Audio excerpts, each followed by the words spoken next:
നമസ്കാരം. തേടൈ ന്യൂസിലേക്ക് സ്വാഗതം. ബോളിവുഡ് സിനിമ വ്യവസായ തകർച്ചയിലേക്ക് കുതിക്കുന്നതിന്റെ കാരണം മികച്ച കഥ പറയുന്നില്ല എന്നതല്ലാതെ മറ്റൊന്നുമല്ലെന്ന് വെളിപ്പെടുത്തി ബോളിവുഡ് നടൻ ജോൺ എബ്രഹാം. ഒരു സിനിമ ഉണ്ടാക്കാനുള്ള ഏറ്റവും ആവശ്യമായ ഘടകങ്ങളെ അവഗണിച്ച് എഴുത്തിൽ ശ്രദ്ധ കേന്ദ്രീകരിക്കാതെ ഇരിക്കുമ്പോൾ സിനിമകൾ പരാജയപ്പെടുന്നത് സ്വാഭാവികമാണെന്നും അദ്ദേഹം പറഞ്ഞു.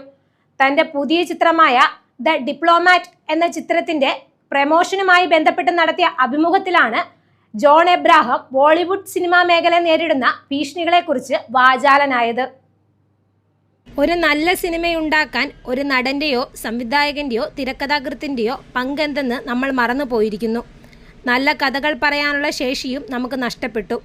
സിനിമയുടെ പ്രമേയത്തോട് സത്യസന്ധത പുലർത്തിയാൽ വമ്പൻ പ്രമോഷൻ പരിപാടികൾ നടത്തുകയോ കോളേജുകൾ കയറിയിറങ്ങി ഡാൻസ് ചെയ്യുകയോ ചെയ്യേണ്ടി വരില്ലെന്ന് ജോൺ എബ്രഹാം പറയുന്നു. ആഗസ്റ്റ് റിലീസിന് ഒരുങ്ങുന്ന വാർ 2-വിൽ ജോൺ എബ്രഹാം ഒരു അതിഥി വേഷത്തിലെത്തുന്നുണ്ട് എന്നതാണ് ഇപ്പോൾ പുറത്തുവരുന്ന റിപ്പോർട്ടുകൾ. ഷാരൂഖ് ഖാൻ ചിത്രം പത്താനിൽ ജോൺ എബ്രഹാം അവതരിപ്പിച്ച വില്ലൻ വേഷമായ ജിം ആയി തന്നെയാണ് വാർ 2-വിൽ ജോൺ എബ്രഹാം എത്തുന്നത്. സൂപ്പർ ഹിറ്റ് കോമഡി സിനിമാ പരമ്പരയായ ഹൗസ്ഫുള്ളിന്റെ 5ാം ഭാഗത്തിലാണ് അദ്ദേഹം അടുത്തതായി അഭിനയിക്കാൻ പോകുന്നത്.